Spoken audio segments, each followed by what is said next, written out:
Hi, I'm Kevin, And I'm Amanda. and we are serving up. All that jam.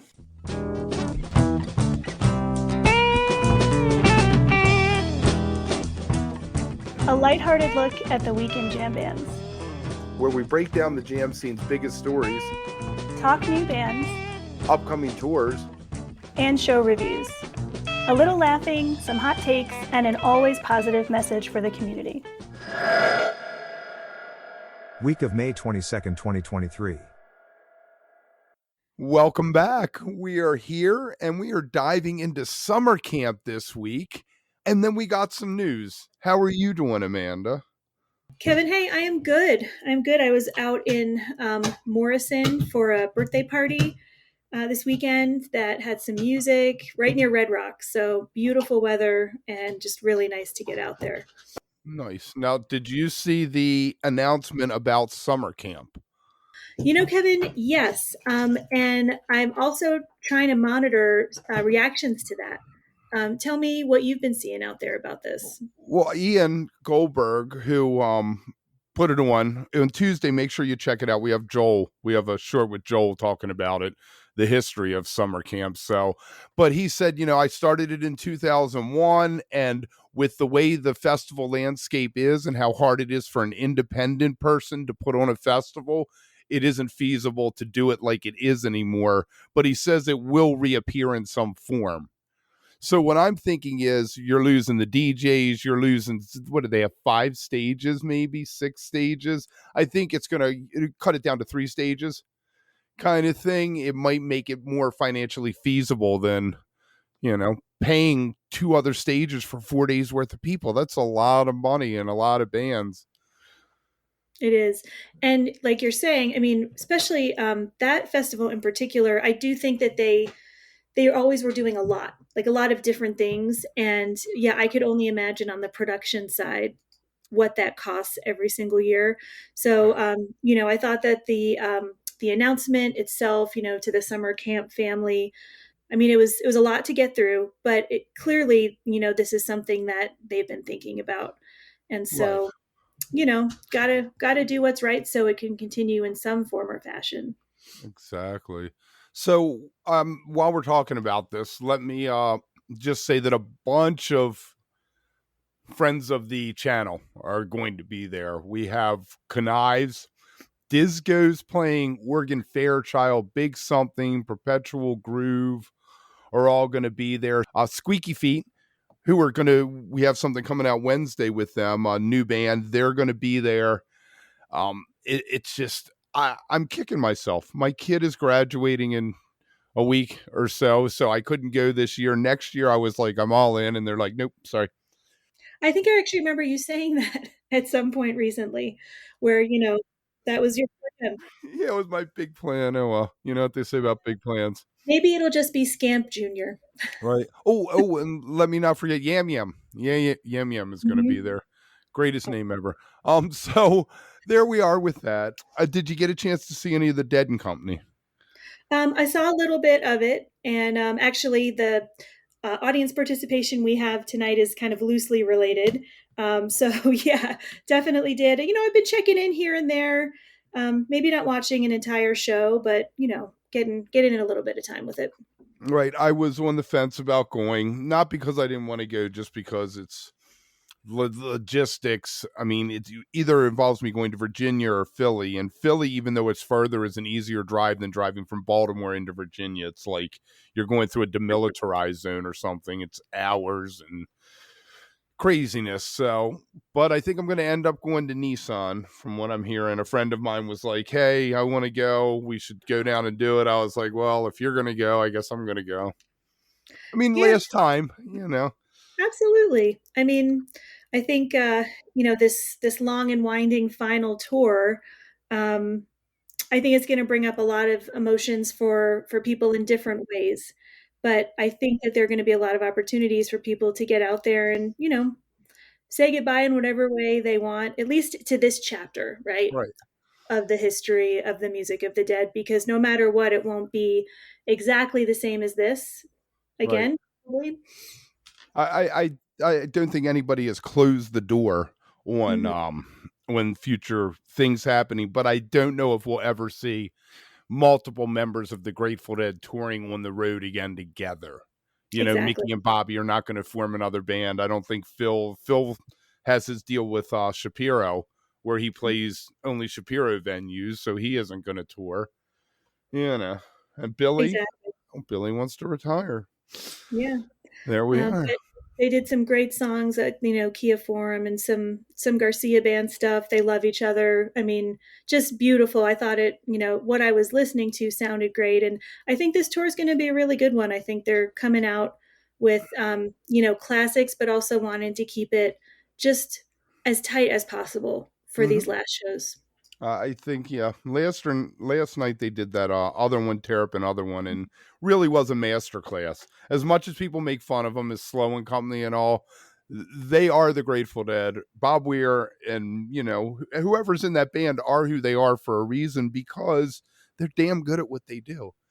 That's right. And one thing that I think it kind of hangs over all of this, but I mean, we're talking about more than 6 decades of existence for some of these songs. Right. They are so ingrained in all of us one way or another to different degrees.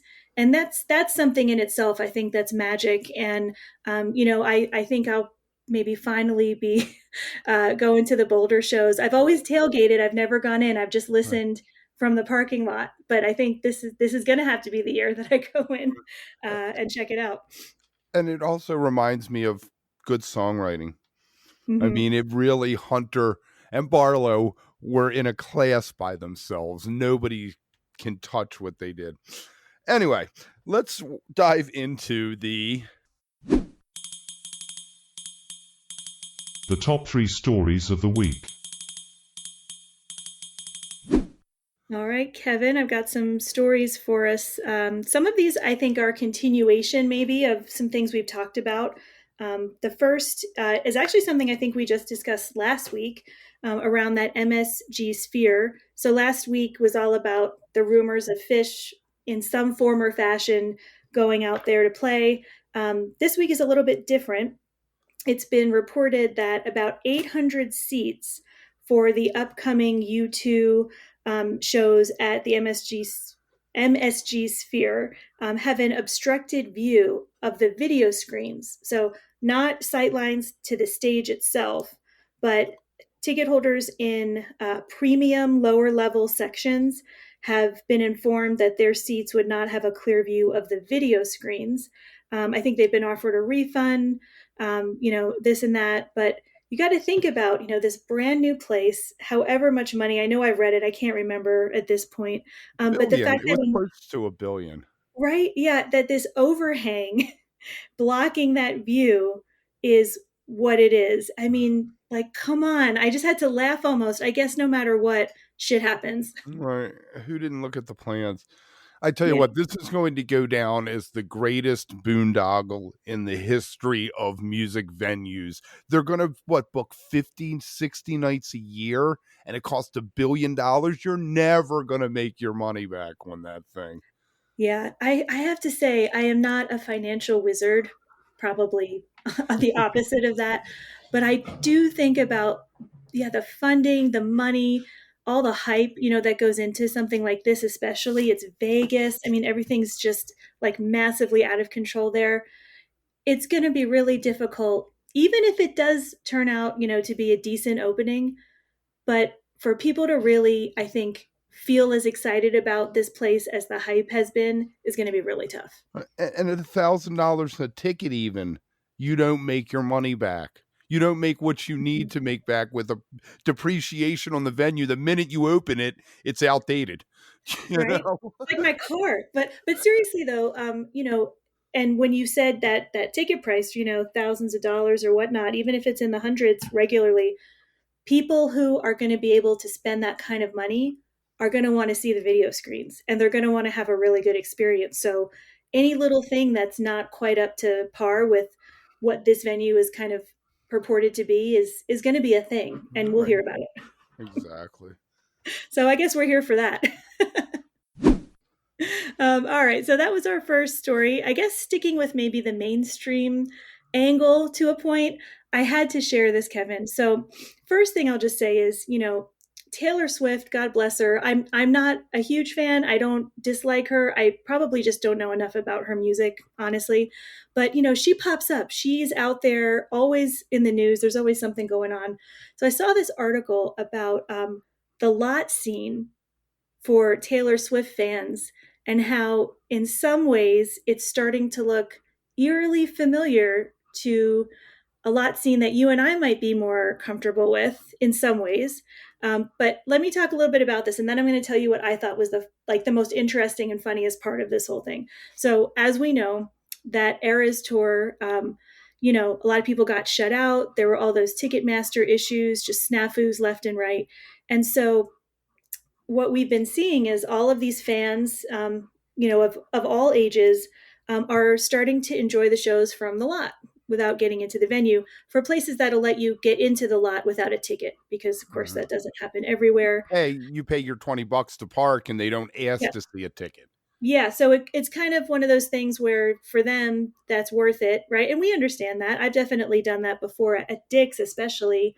That's one place that I actually don't mind if I can't get a ticket. And there were a couple years where it was just tough and I wasn't on top of my game, and it got to a point where I said, you know what? One of the 4 nights or 3 nights, I think I just hung out, and it was cool. I mean, it was a different experience. Don't want to do that all the time, but they're bringing, snacks, air mattresses. And there was this quote, Kevin, I have to share this. So Anna Mason, wherever you are, 24 years old, said this to the Washington Post: "What other concerts are you seeing that this many people sit outside the stadium or on the floor?" Like, who does this but us? Exactly. I got two thoughts. My kid, my oldest, said, "Going to go up to Philly and see Taylor Swift." I said, "You get a ticket?" "No, I'm going to sit in the parking lot. We're going to hang out." I was like, "Good for you." Um, my other thought is the Garth Brooks model. Do you know the Garth Brooks model of concerts? I absolutely do not. So I'd Garth love to hear. Garth Brooks once did 6 or 7 shows in Quebec because the first show sold out. So he added another one and it sold out. So he added a third and he kept adding shows till one didn't sell out. So anybody who wanted to go see Garth Brooks for a $20 ticket or whatever could buy one. And he's done that repeatedly in places all across America and Canada. He'll keep adding shows and it beats the scalpers. What's the point of, you're never going to be able to get rid of the tickets if he's just going to keep adding shows. Taylor's big enough. She could have done that. She tours once every 3 or 4 years. Do Yep. 5 shows in Philly so everybody can get in and get a ticket. You're going to make a fortune. You don't have to travel. I mean, if from a business standpoint, it makes sense too. I wonder if that's something that would happen in the future. And maybe, this particular tour was booked and then the Ticketmaster issues happened. So maybe it's tough, but I would be really curious to see if that's something that maybe would be in place, next time to try to deal with this situation and what's I, happening. I think that it was built in when Garth toured, though. We're going to play Saturday on the 15th, and then the next show isn't for 10 days. So you could add shows before and after. And I think he set the tour up like that, and also makes it easier to travel, Definitely makes it easier. I guess maybe Taylor's people didn't read that part of the memo. No, they didn't. They didn't talk to Garth first. So. Nope. So, I don't think there's grilled cheese or any crafts or vending yet, but give it some time. I mean, I would absolutely love to see some pictures of some balloons popping. Mm-hmm. Just try to imagine that. But in any case, I guess we'll hear more. I'm sure that there will be some stories coming out of that. Hopefully everybody just stays safe and knows how to handle themselves in a situation like that, because that is one thing that we all know how to do. And that may not be something that's familiar to other people. Third story, and Kevin, I know that you have some information about this too. Kind of caught my eye. Every once in a while, I come across these stories about like legal issues related to artists, and in this case, it was an article that I saw about Jimi Hendrix and the estate around all of that music, the whole catalog. And basically that in this series of lawsuits that has been kind of ongoing now for 15, 20 years, maybe. First almost. thing I saw was 95. Yeah. right? So it's called an heirs lawsuit, and I feel like it's been bouncing around between the US and England probably since that time. But part of what it has to do with is bassist Noel Redding and then drummer Mitch Mitchell have been trying to kind of get their arms around what they say are some pretty big royalties. 3 billion streams. I mean, something like this, right? Millions of pounds, so conceivably millions of dollars, that they feel that they are entitled to. But what this is basically an ongoing situation that kind of goes back to the 70s when Redding and Mitchell signed some contracts promising to never sue the Hendrix estate and basically releasing that from any legal claims. So Right. that's kind of where it came from. But, you know, they also say that those documents are no longer binding or valid for a variety of reasons. And that's kind of what's been argued about over time, Right. one way or another. Right. They tried to kill the Will, his brother, so maybe by breaking the estate down because of that it did it. But what I saw was that Hendrix's estate preemptively sued the estates of Noel Redding and Mitch Mitchell. Like they went after them first before they could even come after them. I don't know. There was a Janie, I guess Janie and Leon were his parents, or his dad and his stepmother, maybe. And they're the ones who started all this. Al Hendrix was his dad, started all that in the 90s. And then his brother Leon and other relatives, because the will was violated by them getting, I guess, I don't know. I wouldn't want to get in the middle of that. No, you've had like Experience Hendrix and then Sony counter filing, what if that's even a term? I don't know. In US district courts basically saying, can a judge just tell them to stand down? Everything's good. Right. So it's just been this kind of never ending cycle. And so to me, the news in this is not necessarily, oh, it's another lawsuit.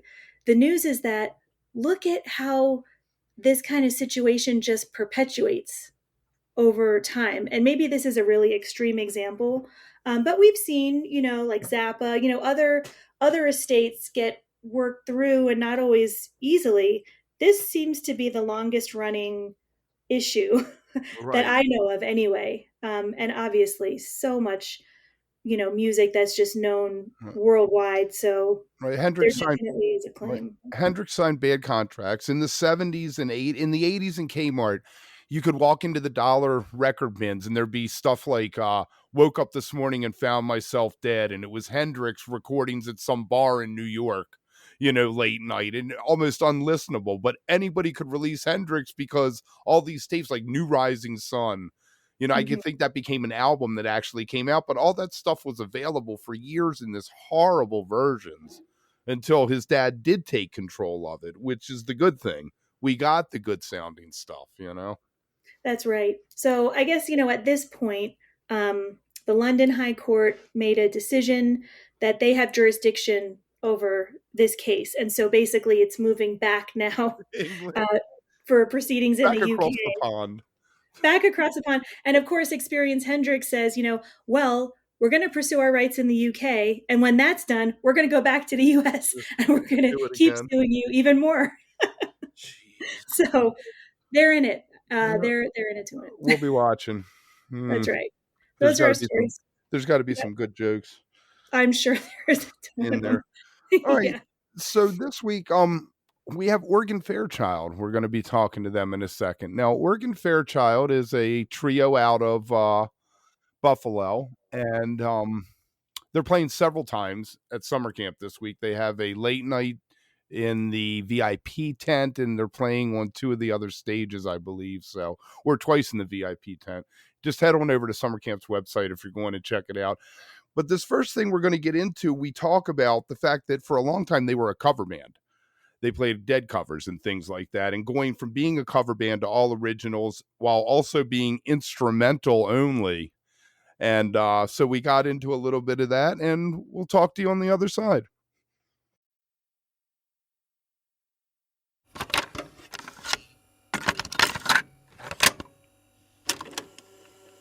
how do you find the transition from being in a Grateful Dead cover band and playing all covers to coming out and doing 75-80% your own songs?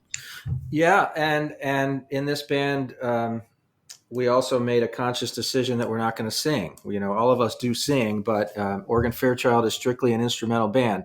So we purposely put some parameters on it like that, and then the fact that we're playing all of our own music. And for 2 out of the 3 of us, myself and Joe, the keyboard player, this is the first time we've ever written our own music in our lives, and we're not young people anymore. So it's super exciting to. I think one of the things that always held me back from trying, I have attempted to write my own music in the past. The thing that would hold me back was lyrics. Once I'd get some lyrics down on a sheet of paper, I'd go, oh my God, that's terrible. Crumple it up, throw it away. And so now with that off the table, the fact that we don't have to worry about writing lyrics, all these musical ideas just started to come out of me. And so I'm writing music all the time now, which is, again, a brand new development for me. So it is different. It's quite a bit different than playing in a Grateful Dead cover band. But I think one of the things that carries over is just that sense of, on any given night, the songs are going to be different, depending on what everyone's feeling and what's happening, what feels like you're capable of on any given night, and then where the spirit takes you and where the audience takes you and where the room takes you that you're in. A lot of that stuff carries over. So how do you choose, since you're not singing the vocals, the covers that you do? I see West LA I saw on one set list.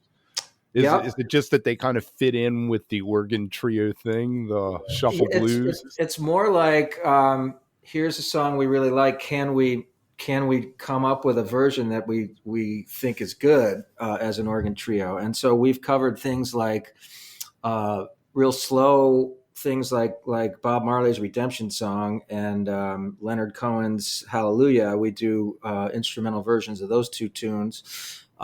We cover some upbeat stuff like some Stevie Wonder and definitely Grateful Dead and Allman Brothers. So it's more like we did a Police tune for a while. It's just kind of like here's a fun song. Let's see what we can do with it. And if it sounds like we're just copying the original, then we sort of let it go. But if we can come up with our own cool angle on it that we all dig, then that makes it a good candidate, I guess. Right. Do you find it harder to break through to audiences without the vocals?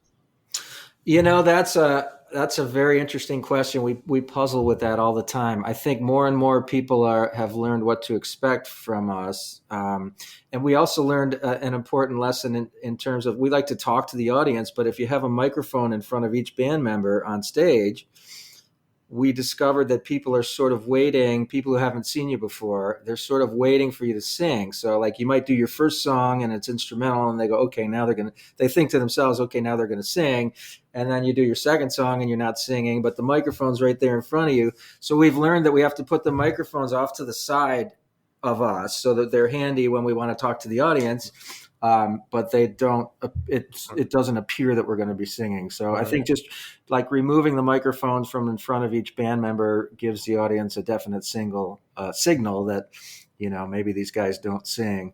And yeah, I mean, I think it's something I'm always conscious of as I'm playing is like for the people that are seeing us for the first time. There's definitely a subset of every audience that really relies on vocals. I mean, they key into vocals, and that's David Byrne said on the inside of Stop Making Sense in the booklet that songs had lyrics so people would pay attention. There you go. Well, yeah, and so that just creates another sort of challenge, which I think we enjoy, which is like how do we make sure people are paying attention even though we're not singing, and I think we've gotten better at that for sure. When you walk into the studio, do you already have your ideas sketched out? Do you walk in and say, hey, let's see where this goes? How does that work? Yeah, so this process is going to be a little different because, again, we're recording elsewhere and with an engineer. So we are trying our best to go in as prepared as we can. So we actually just this week, we're going to be recording in mid-March. So you and I are talking in mid-February. For each of our next several rehearsals, we're actually rehearsing to a click track, which is something we're not used to, which makes it easier to do overdubs and to splice different takes of songs together if you're recording that way. So we're getting used to playing to a click track together, and we will have the things fairly fleshed out. There's some of the tunes we're not going to even try to shorten just because it's not what they're about, and for those, it's definitely going to be let's play it 3 or 4 times over the course of those 3 days and hopefully take the version where something sort of magical did happen, so there will be those spaces in there, just to, again, kind of like see where the mood takes us. But for some of the other songs, it's going to be, more scripted in terms of like the solo goes here and it's only going to be 8 bars long or 16 bars or whatever. You're making the artifact. Yeah, because making when you the play artifact. it live, it won't be like that probably. What did Jerry Garcia had a wonderful quote about recording versus playing live. I'll paraphrase because I don't remember the exact wording, but something like, playing live is like being in a rowboat out on the ocean, whereas recording is like trying to build a ship in a bottle. Right. It's brilliant. It's a brilliant analogy there. Yeah. Awesome, Kevin. I want to get back into this interview a little bit, but before I do, wanted to just remind everybody out there to find us on social media at All That Jam Pod. So that's Twitter, Instagram, Facebook, also allthatjampod.com. And then, of course, if you're listening to us, you probably know where to find us, but make sure you are checking us out anywhere that podcasts are available. And definitely give a like, throw a comment on there. We would really appreciate it. Maybe this is a good time, Kevin, to say that our stickers came in. I haven't even told you that, and they look awesome. So, we're doing it up. We've got some merch, and we just want to really get out there this summer and, do some cool stuff. So thank you for all that support. Let's get back into this interview, though. We're going to hear a little bit about a question we ask really frequently, personal philosophy, what's really meaningful, but then also get into a little bit about what it's like to kind of have a day gig, right? So a day job, also music related. So Kevin, let's go back into that interview. We talked about the studio stuff. You're out there on the streaming platforms. Do you see the studio recordings as a viable way to keep the band going, or is it the live performances that are going to fuel the band to allow you to do the studio stuff? Yeah, I tend to think of us, I think we all think of us as more of a live band. The studio recordings are things we feel are necessary to put out. We also, we want to put them out. And always when you put out a new recording, some good things come out of it, whether you get reviews or whether someone adds it to a very popular playlist or, whatever. There's always, it's always a positive experience to put out new music. But we don't consider ourselves a recording band as much as we consider ourselves a live band for sure. I always push sync licensing. You get yourself in $1 million movie. Right. And I mean, some of our stuff would be really perfect for that because there's no vocals and some of the tunes really evoke a mood or a vibe, I could see some of our stuff in movies. Just if you know how to make that happen, Kevin, let us know. I'll give you a call. Yes. I wish I knew people in movies. Actually, I know the guy who did this, wrote the script for Straight Outta Compton. Oh, wow. John Herman. Wow. Anyway, we'll talk. I'm going to ask you a tougher question here. Okay. What are your personal philosophies on life or music or? Wow. That's a big topic. Personal philosophies on music would include kind of, allowing the collective ensemble, whoever that happens to be that you're playing with, to it's kind of that Grateful Dead philosophy, a musical philosophy, allowing the whole to be greater than the sum of the parts, and making space so that you're not you're not focused on, it's very easy as someone who spends a lot of time working on your craft to be focused on your own craft when you're performing with an ensemble, but you're sort of missing the point when you do that, because there's all this other stuff going on around you, and it's the collective output of those people you're playing with that's important, not what you're doing as an individual. That's something I constantly have to remind myself of, because again, I tend to be more of a perfectionist by personality trait, and I'm hard on myself, and I want to play as best I can every night. So it's very easy to get caught up in whatever struggles you feel like you're having as an individual within that band. And it's like, that's totally, I mean, you have to shift your focus and realize that, what the collective sound and the collective vibe that's happening is what's happening. Organ trio, are you more nimble? Can you go more places than, say, a band like Tedeschi Trucks that has horns and, Absolutely. We talk about that all the time. The fact that it's the most free environment any of us have ever been, most free band environment any of us have been in, musically speaking, because again, there's only 3 guys and we can hear each other. You can hear what everybody's doing at all times. So it really feels like it can turn on a dime, and it does turn on a dime from night to night, depending on what somebody's feeling. And it's not hard, a big 6-piece band like the Grateful Dead with 2 full drum kits. It's much more bulky to try to, if somebody's feeling something different and you want to go down a different lane rhythmically or otherwise, it's kind of a big juggernaut, to have to be able to shift. And Tedeschi Trucks band, even more so, with 10 or 11 musicians. With us, with 3 people, it's such a pleasure. It's such a treat, because it can literally, and the dynamics too. I mean, it can get down to a tiny little whisper just because one person starts playing softly. In a bigger band, one person starts playing softly. No one necessarily else in the band notices that, because everybody else is pounding. If you're 3 guys and one of them starts playing a lot softer, all of a sudden, it's very easy and intuitive to kind of bring the whole thing down. So it just, it really allows for a lot more kind of unpredictable bends and twists to occur, which is just thrilling, as a musician. Right. Is it easier, or is it more fun? How about this? Do you enjoy more that freedom, or you said you had this other thing where you do concerts for kids, which I assume are a little more scripted? Yeah, they're much more scripted. Yep. So you're asking which I prefer? Yes. Both. Okay.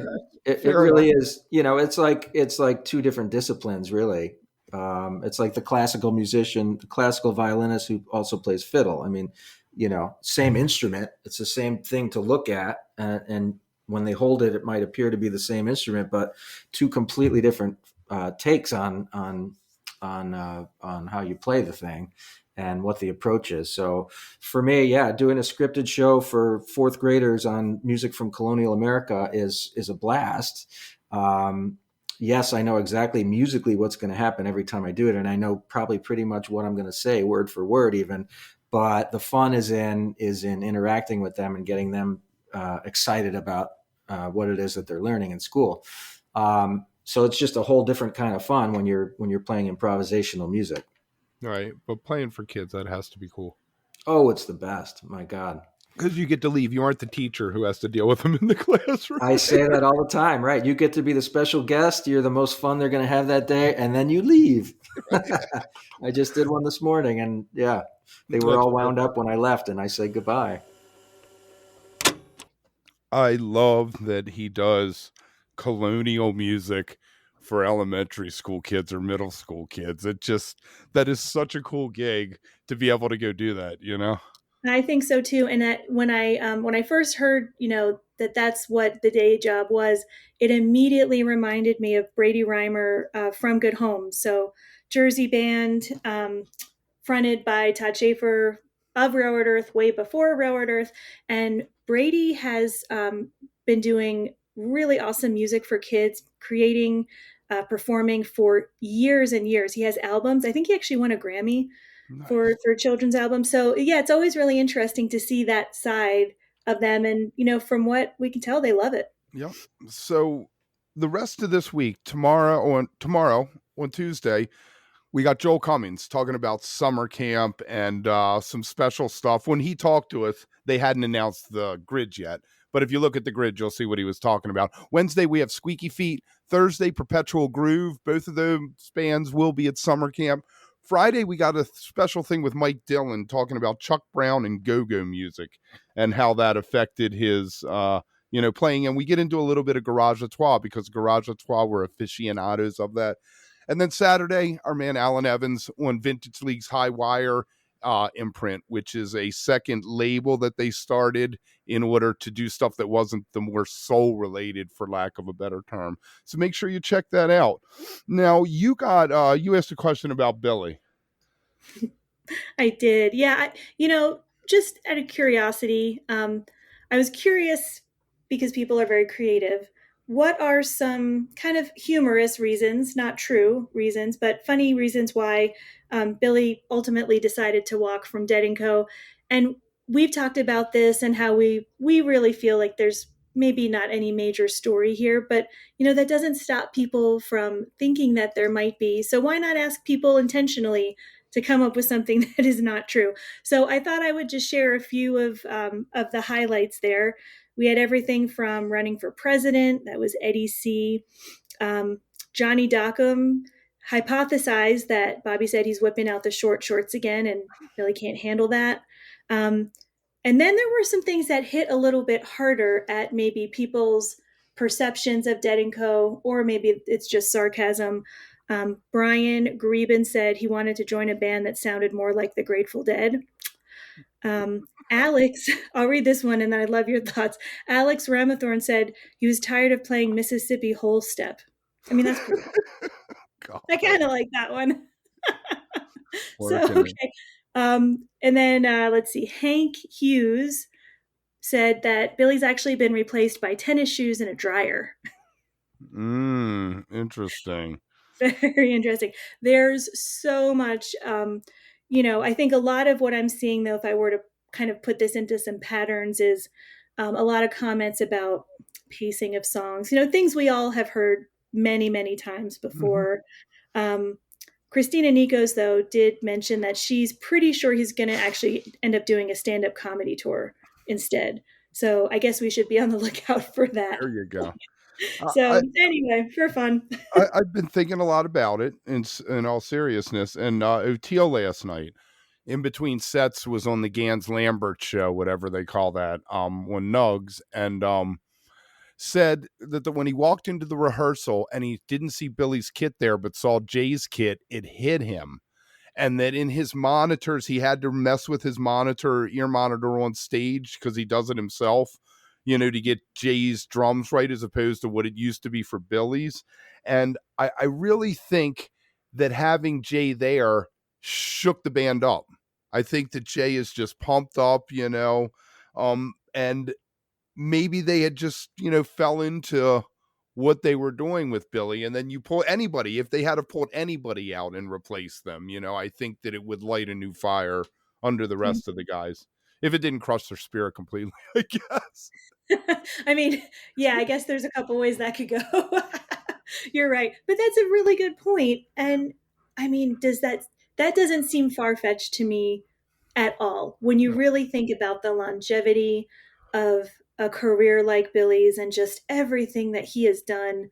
I mean, sometimes things happen for a reason and are kind of that deciding factor for something that's maybe even already been in play for a while. Who knows?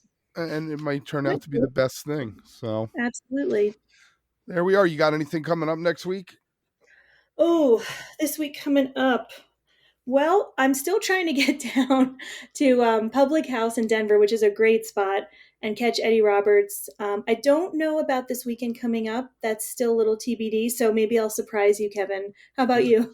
I'm going to be watching the Dead & Company. I'm doing the after shows on Walk Plus every night. So I got Tuesday, Friday, and next Sunday, I guess, is a show. Awesome. So, well, I can't wait to chat about it. There's always a lot happening, and I'm looking forward to it. Yeah. All right. And with that, I'll say stay beautiful, but don't stay underground too long. I'll see you next week, Amanda. Awesome. Thank you.